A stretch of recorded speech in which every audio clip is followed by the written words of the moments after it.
Hi everyone, it's Corey. Today we'll be filming our November favorites, and I feel really honored that I can finally say, like, oh my god, it's crazy that this month is already over and the year is flying by so quickly and everything. But seriously, like, it's December, practically, and that's crazy. But, I don't know. Eventually, we'll be in 2015, and my birthday is coming up in December, so that's really exciting. And I haven't filmed in like 4 days, but it really feels like I haven't filmed in like 2 years. So I'm just gonna get started so that I'm on the right track. So let's just get started right now. Okay, so this first product that I want to mention is like something that I've been mentioning in every single one of my videos, so you probably already can get a feel that I like it. But this is the L'Oreal Infallible Pro Spray and Set Makeup Extender Setting Spray. So this is the L'Oreal setting spray. It just came out this month, and apparently it's not even released at some places. But I found mine. I first found mine at Harmon's, and then I found it at my local CVS. But besides that, those are the only two places that I've seen it. And this was about $16. I did have a coupon, and I had some extra care bucks to use, so I would definitely get it if it's on sale or if you can get it for like some kind of a deal, because it is kind of pricey. It does have 3.4 fluid ounces in it, and I'm pretty sure that Urban Decay has 4. And if we're gonna get into the comparison of Urban Decay, the bottles do feel kind of similar. They each have that kind of like soft, almost like rubberized thing. This one, however, this one is kind of squishy. Like, I don't know, like, can you see that I can kind of like I can kind of squish this? Not that that really makes a difference, but that's just something to note. There's a little bit less product in this. The mist, like the actual nozzle of the Urban Decay and this one are respectively different. This one has a bit of like a wider mist, so I can get away with like spraying this. I'll just spray it now. I can get away with spraying this like just like in the same spot, and it kind of covers like all my face.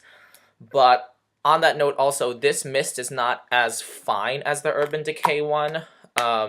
That one just kind of gives you like a nice sheet of like little tiny particles that don't really feel like anything when they hit your skin. And this one, it does feel a little bit wet, but this one really dries down. It gives you like a really like synergistic finish with your skin, and I don't know, like the makeup extending properties of it are pretty good. Like longevity is a little bit increased. Oil control is actually really increased with this, and I was kind of surprised by it because it just indicates that it's kind of like a longevity spray, not like an oil control spray. But I think that that's pretty cool. I really do like this more than I like Urban Decay All Nighter, I think, and I've only had this for about 2 weeks. But for for just having it, I've probably like used it up to here, I'm gonna guess. And I really do like it. I'll definitely repurchase it. And so yeah, that's the L'Oreal Infallible Setting Spray. And this is in no particular order. I'm just like picking things up like from this little pile. But this is the Vichy Purete Thermale 3-in-1. This is essentially a micellar water.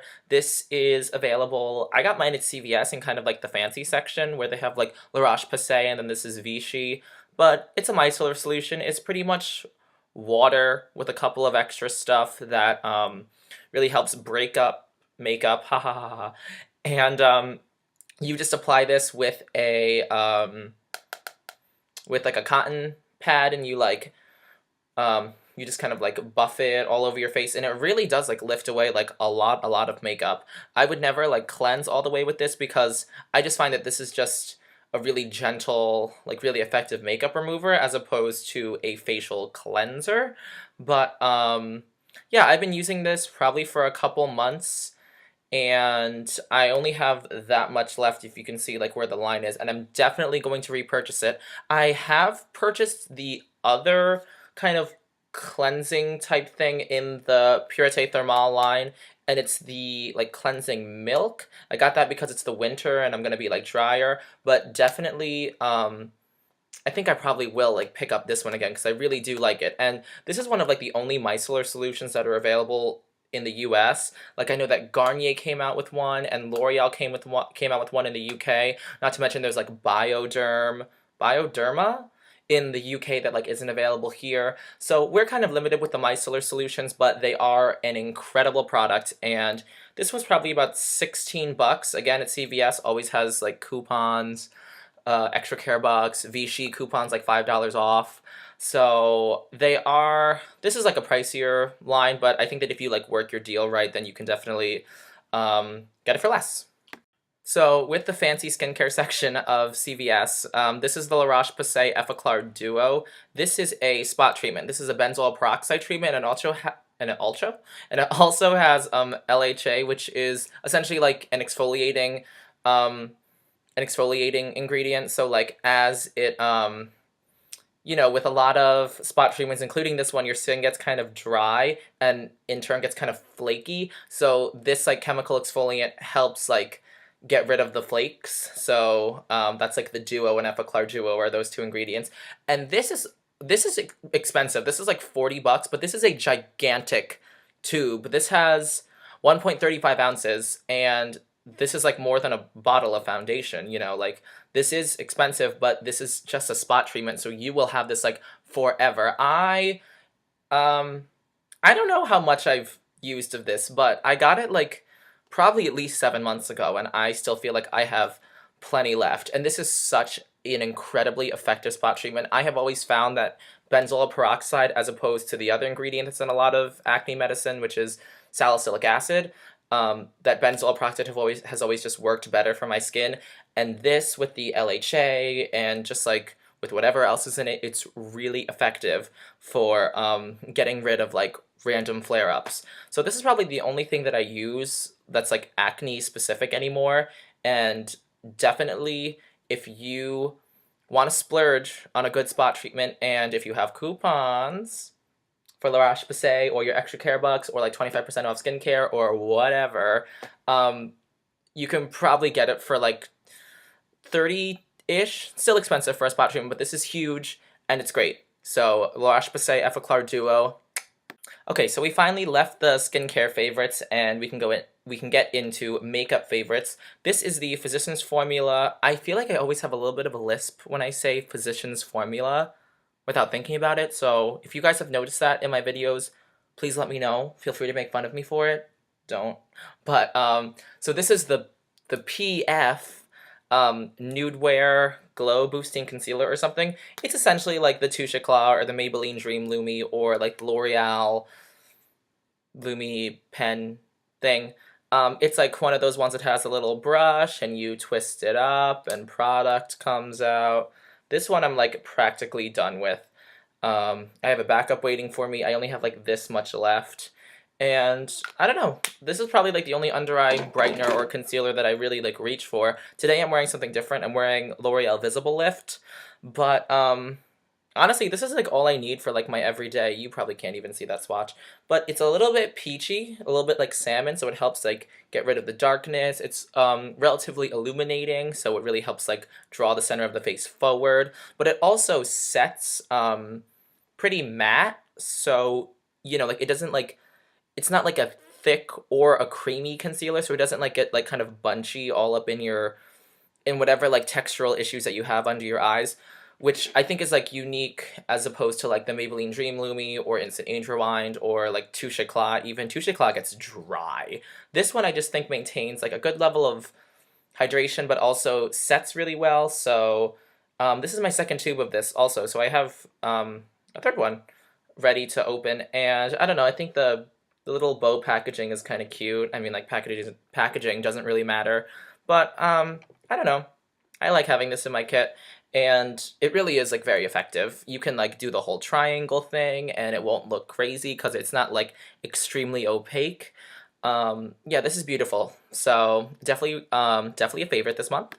And next on the makeup things that I've practically used up is the Milani Multitasker Face Powder. This one is in light tan. This is the one that I probably should have all the time. Like, I got tan for the summer, but it was a little too, like, rosy beige. So that's, like, in my drawer somewhere, like, unused. But I have so much pan, like, hit of this. And this is a great powder foundation. I tend to wear it by itself if I do wear it. I find that if I layer any powder foundation on top of an already, like, medium coverage foundation, it just pushes it to a point that I don't think looks, like, natural or, like, good on myself. So I just like wearing like a moisturizer underneath this, some under eye brightener, and then like buff this all over. If you watch my Get Ready With Me, like the quick and easy one, I used this as my main foundation. And I actually sprayed my face with setting spray and got it like really wet, and then I buffed this on when it was still wet, and I think that that gives a really beautiful finish. I think it's like light to medium coverage, the way that I like to wear it. But you probably could build it up if you wanted to. Sometimes if I have like persistent blemishes that I really do want more coverage on top of, usually I can like let breakouts go, like I don't really care. But sometimes I'll just like pat a little bit of this on top of them, and I think it works really well. So definitely will repurchase this at some point. I do have another powder foundation waiting to be opened up, though. I got Makeup Forever Duo Matte, so I'm definitely going to try that one out. But, you know, when I need another powder foundation, I definitely will get Multitasker again, because I really like it. Do you ever feel like sometimes you kind of force yourself into, like, wearing other products because you feel like you need the variety? And now that I started doing YouTube, I feel like I need to, like, not wear or not use the same products like every single day, because then that would just be like one tutorial like re-recorded every day. But honestly, like for most days, like if I'm just wearing blush, or if I'm just, or like for like probably like 5 out of the 6 days, 5 out of the 7 days of the month, I'm probably wearing Chanel blush number 88 in Vivacite. I could be butchering that pronunciation too, but this is honestly such a ridiculously beautiful color on the skin. Probably on fairer skin tones, it would really come off as like a nice, like kind of electric orchid pinky color. But on medium skins, this comes out almost as like a warm.